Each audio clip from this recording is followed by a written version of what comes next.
Good morning, everyone, and welcome to the 9:30 call. We're so glad that you're here with us this morning. For those who may be joining us for the first time, my name is Cindy Shields, and I'm a policy analyst at Advocates for Children of New Jersey, and I'm joined by my wonderful co-host, Sue Dannemiller from the New Jersey Association for the Education of Young Children. Together, ACNJ and NJ host this call for you each month to keep New Jersey's early childhood community connected, informed, and supported. We know how much is happening right now across your programs, in policy spaces, and in the broader early childhood landscape.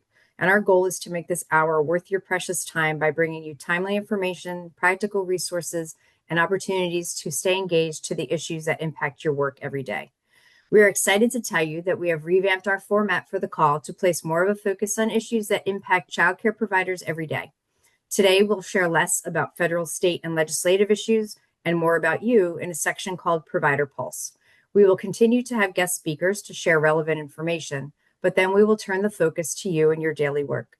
We want to hear what your experiences, concerns, suggestions, and feedback are for the call and for the field. We hope that you're as excited about this new format as we are.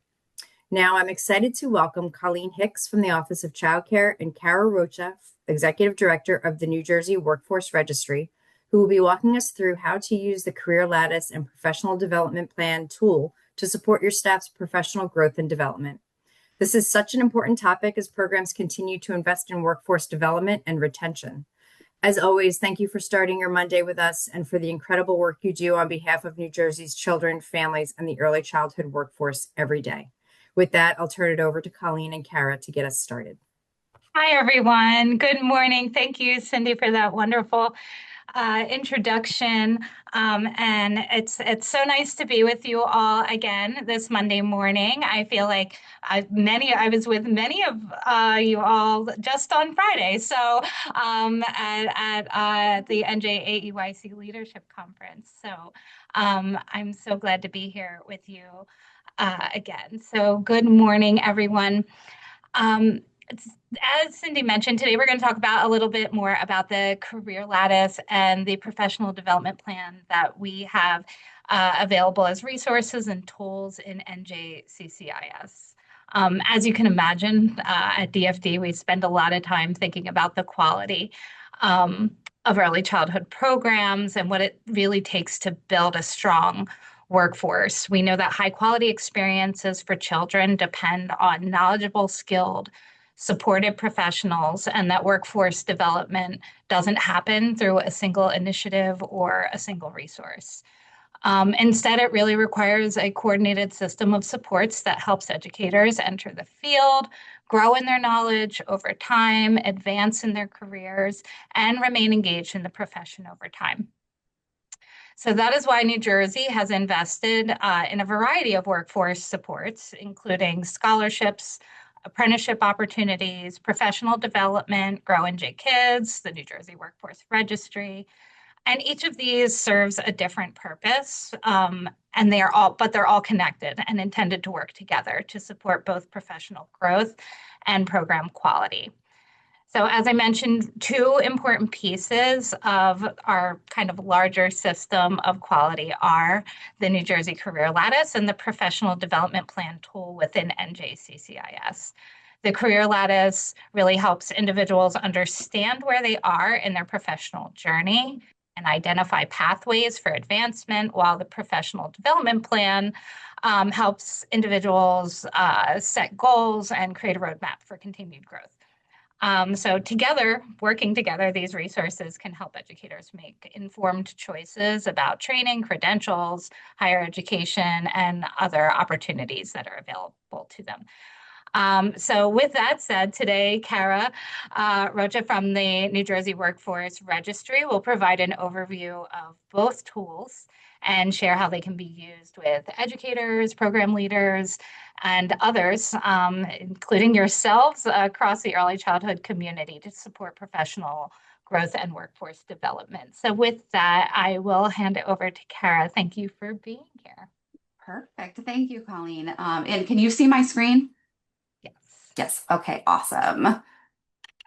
So we will move on to our agenda, which Colleen kind of talked through a little bit. We are going to talk through our tools First, our Career Lattice, our professional development plan, which we lovingly call the PDP, and then our professional development registration and tracking system. And we're going to talk about those after we kind of look at them quickly as in different scenarios. So it really applies to the work that you do on a daily basis. And hopefully we'll make more sense about not only what these tools are, but how they all are designed specifically to work together. And then we'll have hopefully a couple minutes for discussion and Q&A. And if not, you are always welcome to reach out to us at the registry anytime. Happy to answer any questions you have. And our staff at the registry are prepared to help you, handhold you through this process if needed, and are happy to do so at any point in time. Okay, before we do that, we have had an ask from our friends over at TCC who are implementing the new payment system for CCAP providers. So while I have your attention, they have asked that we quickly go through the importance of getting registered with your banking information online. So there is a QR code here. That you can scan. I know that all of you that are providers, that are CCAP providers, have received tons of information about this, so I'm sure you have this link already, but here's another way to get it. It is very, very important that any providers, actually, she listed it as critically important, that any providers who accept CCAP subsidy payments complete the following 3 steps. All can be done right through NJCCIS.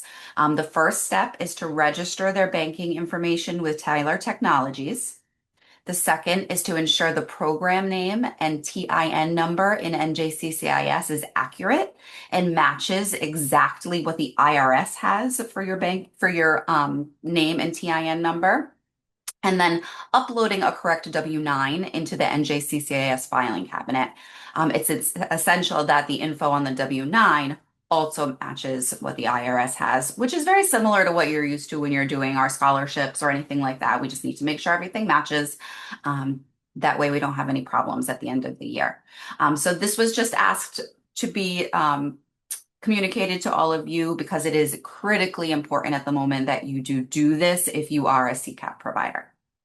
Okay, moving on.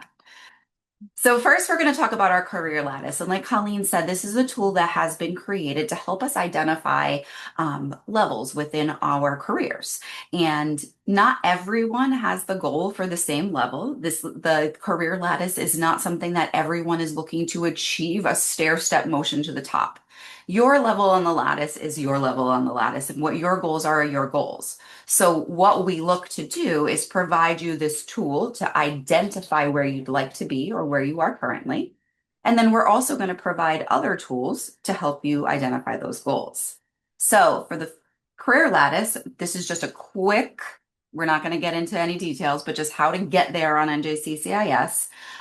So on your profile, you will see when you go to your profile, this was mine, as you can see at the top, you have the options to go to Professional Profile and then click your Professional Development Dashboard. When you get to your Professional Development Dashboard, there is a button or a quick link that brings you right to the Career Lattice page, as you can see here. Once you get to the Career Lattice page, you select the level that you are looking to apply for. Once you click a level, all the details of that level are listed below it. So it may not seem like it, but once you click that level and there's a checkbox next to it, just scroll down and you can see underneath that on your page exactly what is required for that level. So you'll know if you're in the right spot and if that's the level you should be applying for. If not, you can just scroll right back to the top and pick a different one and look at the details for that level. And that is as much as we're going to talk about that kind of information on that today. The next thing we're going to talk about is the second tool, which is your professional development plan. So your professional development plan is your goals, your plan for professional development. It is found in exactly that same place that we were just at for Career Lattice. So if you go right to your professional profile and go to your professional development dashboard, you will see you also have a quick link right there for your professional development plan. Okay, so that's right on that dashboard. And then when you click on that, you will see that it gives you these steps and check boxes for creating your professional development plan. So you can walk through this on your own if that's what you choose to do and create your plan that way. Or like we're going to talk about in a few minutes, you'll work together with your leadership or with whoever is coaching you to ensure that you are creating your plan in the right way. The other thing to know is that all of the professional development classes and any of professional development that is on NJCCIS can link directly into your professional development plan. So typically to find classes here, we would go to the registry tab at the top and find professional development and training classes. And then if we're going to do a quick search, and this is something that you'll find at the bottom of your, as part of your professional development plan, is this quick search, where you can quick search for trainings as well.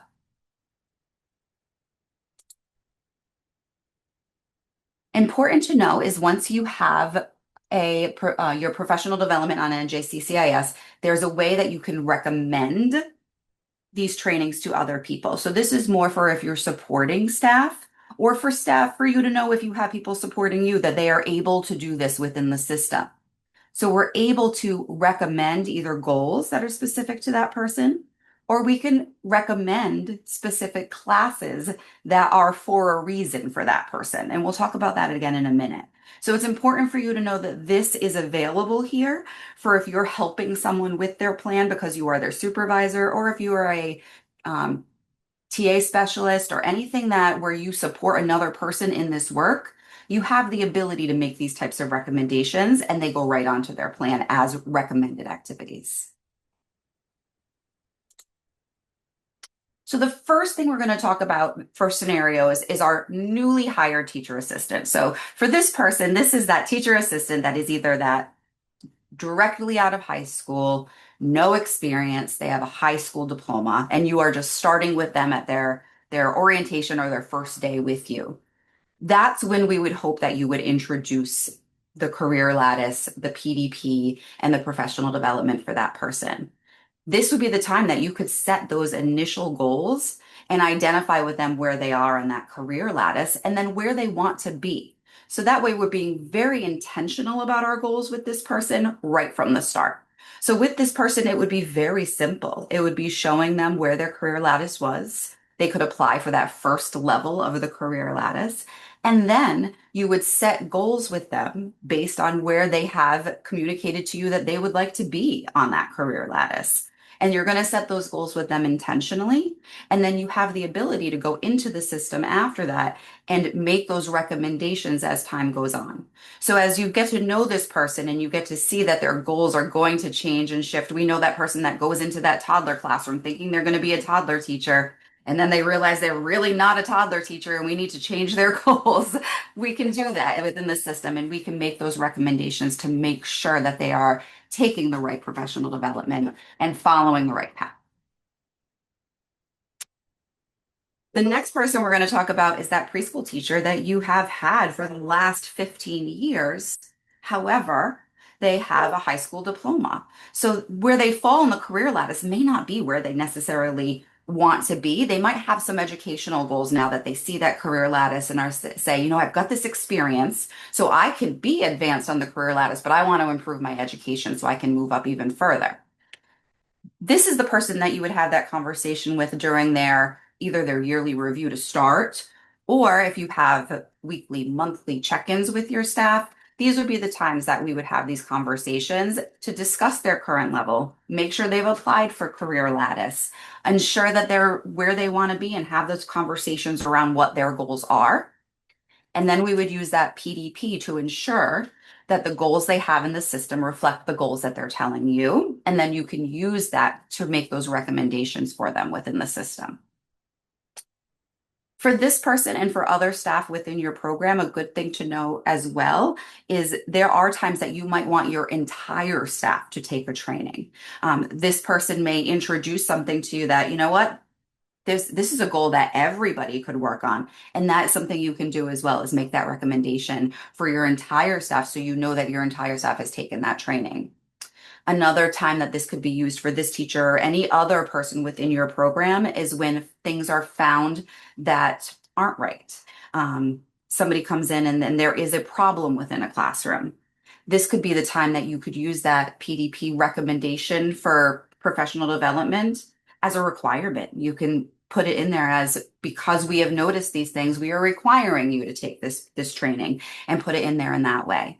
So there's lots of different ways that you can use the PDP, and you can use the recommendations within your program to improve your quality, not just for each individual's growth, but also as the growth of your program and the direction that you're looking to lead your program. So now your director. So your director is going to have this in the system as well. So your director is also going to want to apply for a career lattice level, no matter what their expertise is. This director has a bachelor's degree. They have 10 years of experience. They're going to look at this as, what are their goals moving forward, not just for themselves, but for their program. They're going to enter their goals in the career lattice progression into their PDP. And then other people are able to make recommendations for program leadership.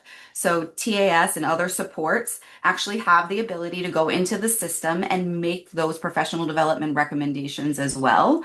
So those directors and leadership professionals that are feeling like they don't have that level of support for this type of work can use their supports now in this way. So they can ask people to mentor them, to be a leader, be a support for them, and to be able to make those recommendations based on what their goals are within the system.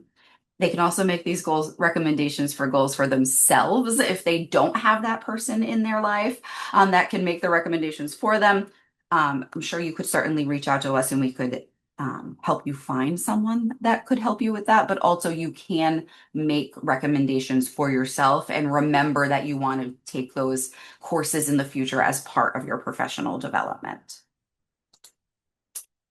That is the end of my presentation. I'm going to hand it back to Colleen because I know she probably has some things she would like to add.